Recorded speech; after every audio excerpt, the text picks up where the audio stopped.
Pour tracer notre diagramme à barre divergente modèle, nous allons utiliser les mêmes variables que précédemment. Donc, je vais créer une cellule de code. Je vais nommer ça BDM,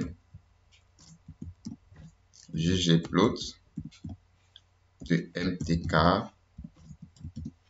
AES, donc en abscisse, j'ai KNAME, en ordonnée, j'ai MPGZ,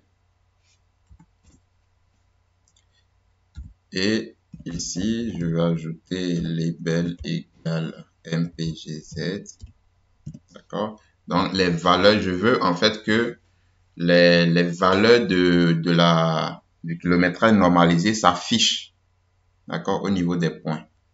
Donc, c'est pour ça que j'ai mis label égale MPGZ. Vous pouvez aussi l'utiliser dans un scatterplot, par exemple, pour afficher vraiment la valeur des points. Donc, plus geoPoint,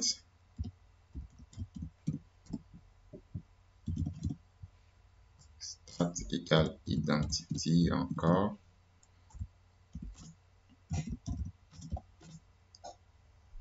Je vais mettre red, non, je vais mettre black par exemple.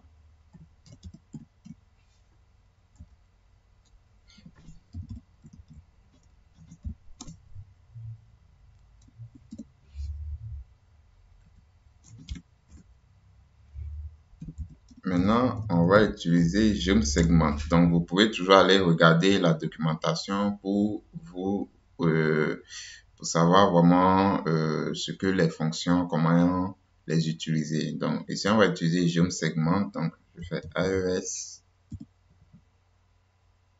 Donc, Y égale 0.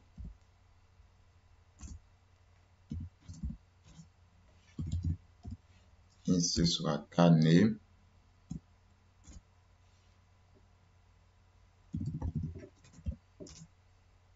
MPGZ.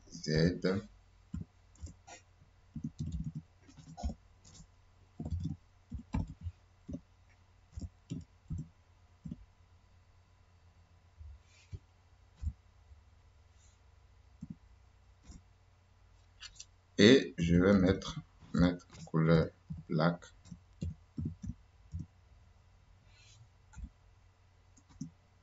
Donc, maintenant, je mets geoTest.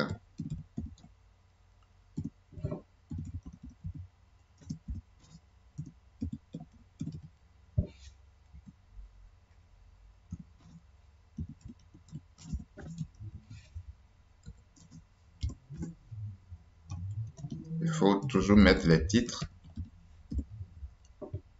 Donc, diagramme à barre divergente modèle.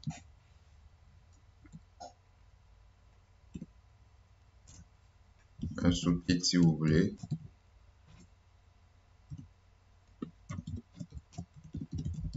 Kilométrage normalisé.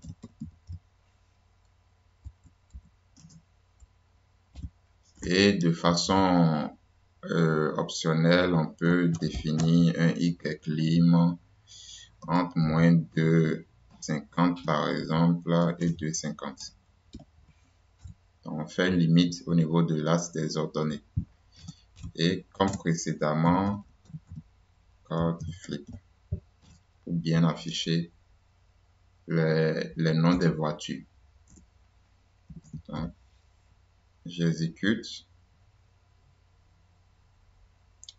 Alors, il y a une petite erreur. geoTest OK, the following missing aesthetic label. OK, geoTest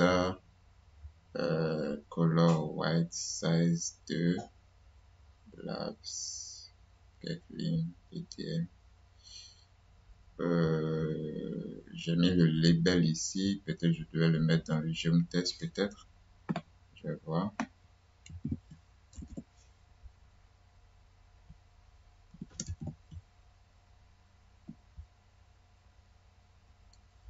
Alors, ceci je vais remettre le geoTest là.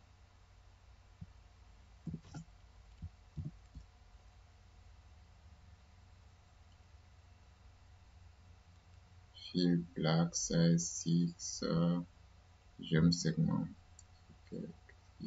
MGZ j'aime test color white size égale 2 black donc le data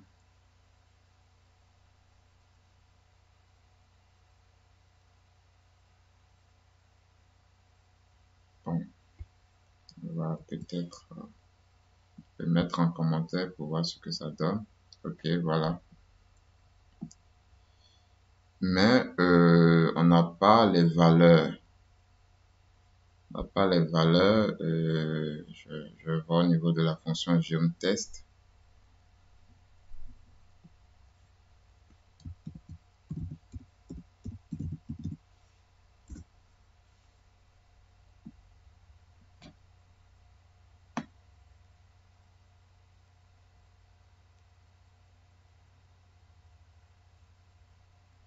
Donc, geomTest, mapping data start position.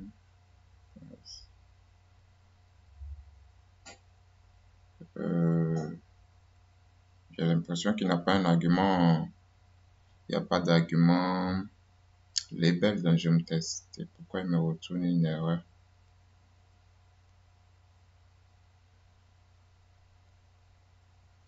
Je vais voir d'autres exemples. geomTest, ah si, il y a label. Understand the following city, ok, ah si. Donc label, ok, d'accord.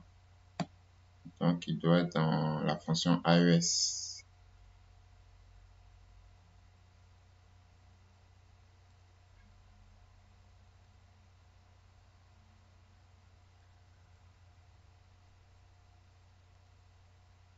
Geom label.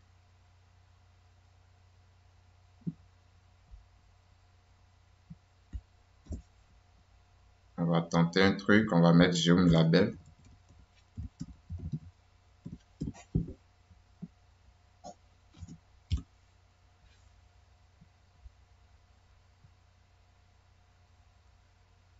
On va voir ce que ça donne. Ouais, ça donne le résultat, mais moi je voulais qu'il affiche les points en fait. Qu'il affiche les points, pas comme ça. Donc je regarde encore.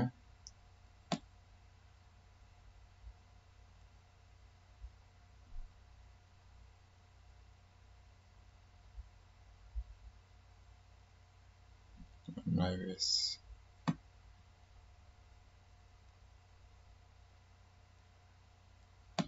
Ben, on va mettre tout ça dans un iOS alors. Je remets ceci en commentaire. Et nous allons mettre iOS et mettre label égale mpgz pour voir si ça marche. Donc c'est comme ça avec ggplot, il faut parfois il faut aller toujours regarder la documentation. Oh là là.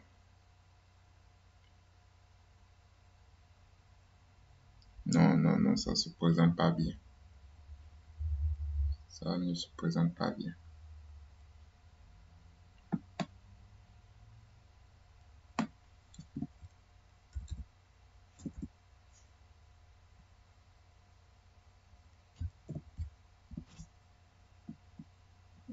J'enlève la couleur, la taille. Je les enlève de la fonction iOS. Je réexécute pour voir.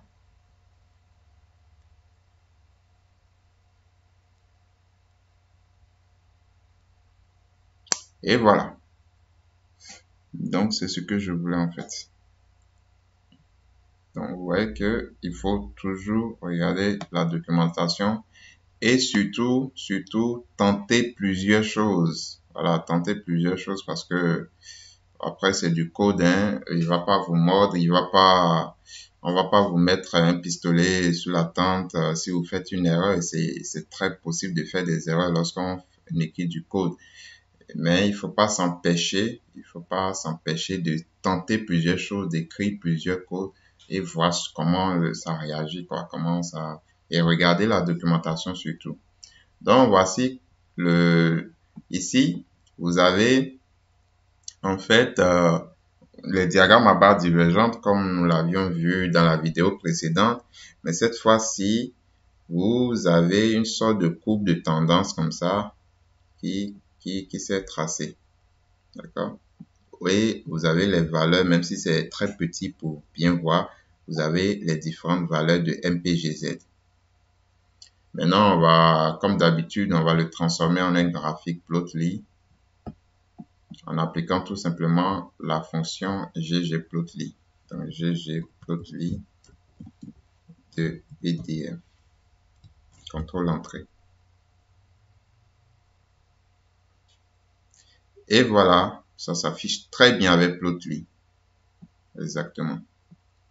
Donc, voici, vous pouvez trouver ce genre de graphique là dans des articles scientifiques. C'est dans ce genre d'article que j'ai trouvé ces graphiques là, qui ne sont pas des graphiques courants que vous allez voir un peu partout dans les formations.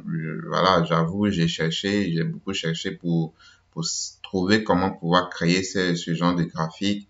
Mais une fois que vous savez le faire pour une dataset, vous pouvez l'appliquer à votre dataset et à la problématique que vous êtes en train de traiter, quoi. Et le fait que votre auditoire voit des graphiques qui ne sont pas courants, ça peut éveiller leur curiosité et permettre qu'ils soient vraiment attentifs à ce que vous êtes en train de dire. Donc, voici, dans la prochaine vidéo, nous allons voir le diagramme de points divergents.